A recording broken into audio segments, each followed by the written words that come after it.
Merasa tak aman, Natalie Holzer tak saling tegur sapa dengan Sule sebelum tinggalkan rumah. Sebelum pergi dari rumah, Natalie Holzer akui tak saling tegur sapa dengan Sule.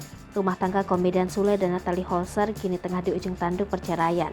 Pada 5 Juli 2022 lalu, Natalie Holzer telah melayangkan gugatan cerainya ke Pengadilan Agama Cikarang, Jawa Barat.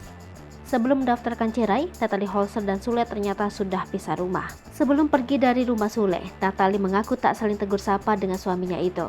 Pun Natalie Holzer mengungkapkan alasannya tak bertegur sapa dengan Sule. Masalah rumah tangganya dengan Sule ini mulai terjadi saat Natalie Holzer dan anak-anaknya pulang liburan. Selain itu, Natalie merasa tak aman berada di rumah Sule, lantaran Natalie mengaku memiliki masalah pribadi dengan Sule. Sebelum pergi dari rumah, Natalie dan Sule telah berpisah kamar. Natalie berada di kamar anaknya Azam Adriansyah Sutisna, sementara Sule berada di kamar pribadinya. Lanjut, Natalie Holzer merasa bahwa rumah Sule bukanlah miliknya, sehingga ini merupakan salah satu alasan Natalie pergi dari rumah Sule.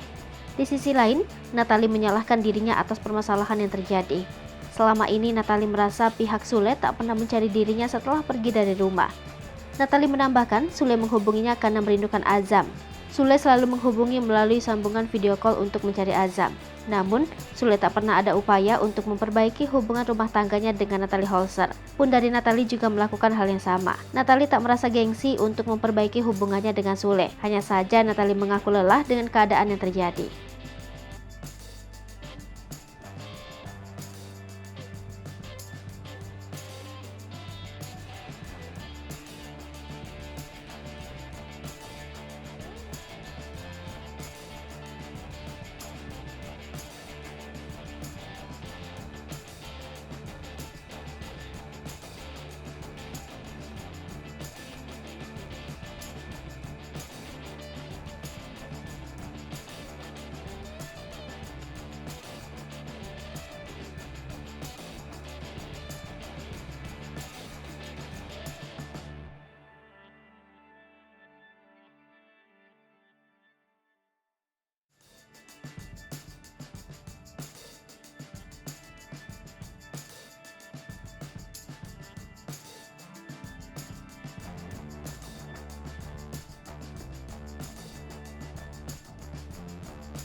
Hai pemirsa Sri Popo TV, jangan lupa komen, like, dan subscribe, serta tonton terus berita-berita terupdate lainnya ya.